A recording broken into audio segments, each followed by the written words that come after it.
Bonjour, pour notre vidéo Excel d'aujourd'hui, je vais vous montrer l'une des fonctions que peut-être tout le monde utilise, mais qui comporte plusieurs facettes que peut-être donc beaucoup d'entre nous ignorent. Alors pour cela, j'ai choisi plusieurs exemples et chacun va illustrer une des facettes de cette fonctionnalité. Alors Sigma, puisque tout le monde la connaît sous son nom. Donc, je vais me placer ici pour réaliser la somme de ces 4 petites cellules. J'aurais pu mettre une liste de 10 000 lignes, juste pour faciliter l'exemple. Donc, je me suis placé. À la fin, je clique et vous constatez que Sigma me sélectionne automatiquement la liste des cellules. Il me suffit donc simplement de valider. J'aurais pu le faire automatiquement en utilisant une touche de raccourci. Une touche de raccourci qui me donne automatiquement Sigma. Cette touche de raccourci, c'est Alt du clavier avec égal. Donc, vous voyez, ça marche aussi. Voilà, je valide, ça marche.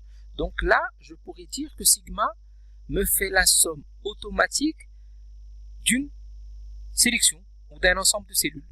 Mais là, je vous demande de retenir un nouveau mot technique qui n'est autre que plage de cellules et qui va me remplacer le mot sélection ou le mot ensemble de cellules. Pourquoi je vous demande de le retenir? Parce que vous allez le retrouver dans beaucoup de fonctions qui exigent une sélection. Maintenant, pour le deuxième exemple, je me suis permis de réaliser une petite liste, mais dedans, j'ai placé une petite cellule vide. Dans un cas normal, on n'aurait rien à faire dans ma liste. Donc, je clique sur Sigma. Vous voyez, ça me sélectionne les deux derniers. Là, je peux comprendre que dans la logique de Sigma, elle commence du bas. Elle ne commence pas du haut. Donc, Sigma fait la somme de bas vers le haut. Et vous constatez aussi qu'elle a bloqué devant la cellule vide. Donc, je pourrais dire que Sigma fait la somme de bas vers le haut et elle bloque lorsqu'elle rencontre un vide. Pour le troisième exemple, je me suis permis de placer dans ma liste une cellule où j'ai tapé un texte qui normalement aussi n'a rien à voir dans une liste de chiffres. Je clique sur Sigma. Ce qui se passe, c'est que Sigma, en allant vers le haut, elle a bloqué lorsqu'elle a rencontré la cellule comportant le texte. Donc, elle ne va pas vous faire la somme totale. Pour le troisième exemple, je me suis permis de mettre une cellule avec une date qui aussi n'a rien à voir dans cette liste. Je vais cliquer sur Sigma et vous voyez que ça, une fois qu'elle est arrivée à la date, elle a bloqué. Pour l'exemple suivant, imaginons que je souhaite réaliser deux petits sous-totaux. Alors, je me place pour réaliser le premier. Là, ça marche, puisqu'on a déjà vu, ça marche normal. Pour le deuxième, il faut noter, puisque là, j'ai une liste de chiffres. Et on avait dit qu'elle ne bloquait que s'il y a un vide, un texte ou une date. Et là, il n'y en a pas. Regarde un petit peu ce qui se passe. Voilà. Ah, elle a bloqué lorsqu'elle a rencontré une autre Sigma. Donc, à partir de ce qu'on a vu, on peut dire que Sigma bloque, ou plutôt fait la somme automatique d'une plage de cellules. Elle le fait de bas vers le haut.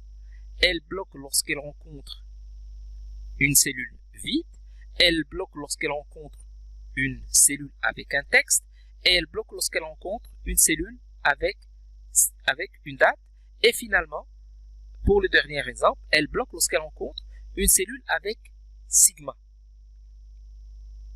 Alors, pour l'exemple suivant, imaginons que je souhaite réaliser plusieurs sous-totaux, mais aussi à la fin réaliser un total général.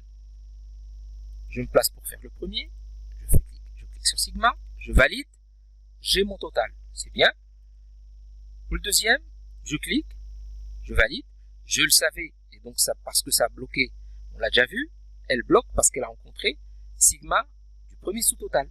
Pour le troisième, je sais d'avance, il va bloquer devant le deuxième sous-total. Mais pour le total général, là, je n'ai pas de vide, je n'ai pas de texte, je n'ai pas de date, mais j'ai des sigmas. Alors, logiquement, ça devrait bloquer. Vous voyez un petit peu ce qui se passe? Je clique sur sigma, eh ben, ça ne bloque pas. Ou plus, même que, c'est intéressant ce qu'elle vient de faire, elle m'a identifié les sigmas, les sommes, les sous-totaux, et donc lorsque je valide, ça me donne automatiquement le total général. C'est juste ce qu'elle vient de faire. Mais ce n'est pas logique par rapport à ce qu'on a vu. Il faut comprendre que sigma a deux règles. La première, c'est lorsque elle veut démarrer, puisqu'on avait dit qu'elle commence de bas vers le haut. Donc, la première règle, si en démarrant, elle rencontre un chiffre normal, eh ben, on va lui appliquer les règles suivantes.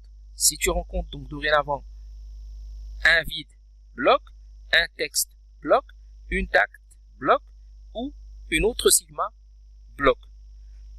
Par contre, si tu démarres du bas et que tu rencontres directement sigma, une autre sigma, eh ben, applique la règle suivante, va identifier les sigmas qui sont en haut. Voilà. J'espère que ça vous sera utile. À très bientôt.